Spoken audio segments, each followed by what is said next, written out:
صباح الخير عليكم جميعا. النهاردة زي ما انتم شايفين كده انا عاملة طبق بامية باللحمة الضاني. نصلي على النبي ونبدأ الفيديو بتاعنا. وما تنسوش تشتركوا بالقناة وتعملوا لايك للفيديو. هنا اول حاجة طبعا نزلت زيت معلقتين 3 كبار زيت، وانزل عليهم معلقة كبيرة توم مفروم. هقلبها مع زيت يدوب بس ريحة التوم تطلع، مش عايزاها تاخد لون خالص. بعد كده هننزل باللحمة. بس قبل ما ننزل باللحمة عايزة اقول لكم ان البامية دي بتاعتنا مش هتتعمل غير بتوم بس، توم في الاول وتوم في الاخر، واللحمة والبامية والصلصة. غير كده مش هستخدم. مكوناتها بسيطة وطعمها جميل جدا جدا جدا.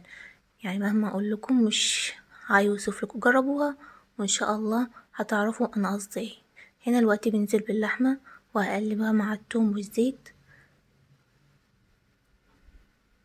لحد ما تاخد لون، بس لون بسيط خالص.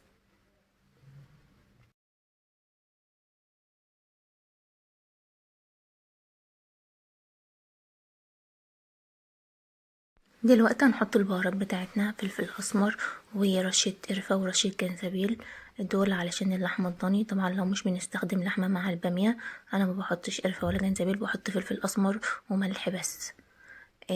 طبعا ما حطيتش ملح الوقت، انا بحط الملح لما اللحمة تقرب تستوي. هقلبهم مع اللحمة كويس البهارات، هقلبها على الوش التاني وهسيبها برضو تاخد لون زي ما انتم شايفين. بعد كده هنزل عليها بعصير طماطم. عندي لتر عصير طماطم. مع الكمية دي انا عندي دي كانت نص كيلو لحمة ضاني، وكيس بامية اللي هو بيبقى تقريبا وزنه 400 جرام. دلوقتي معانا على عصير الطماطم هنزل بيه على اللحمة. ده لتر عصير طماطم. انا عصراها ومصفية طبعا من القشر بتاعها، وهقلبها مع اللحمة واسيبها تغلي معاها لحد ما اللحمة تبقى حوالي 3/4 سوا. لما توصل للمرحلة ديتي هنزل عليها بالبامية. زي ما انتم شايفين كده اللحمة بتغلي بقالها فترة. لو انتوا وصلتوا معايا للجزء ده من الفيديو ياريت تشتركوا بالقناة وتكتبوا لي كومنت يفرحني. هنا طبعا اللحمة بتغلي، هنزل عليها البامية. البامية اول ما خلاص هتستوي معايا، استوت اوريدي اصلا.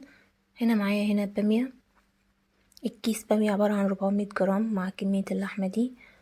هقلبها كده في الصلصة وهسيبها لحد ما تغلي وتستوي.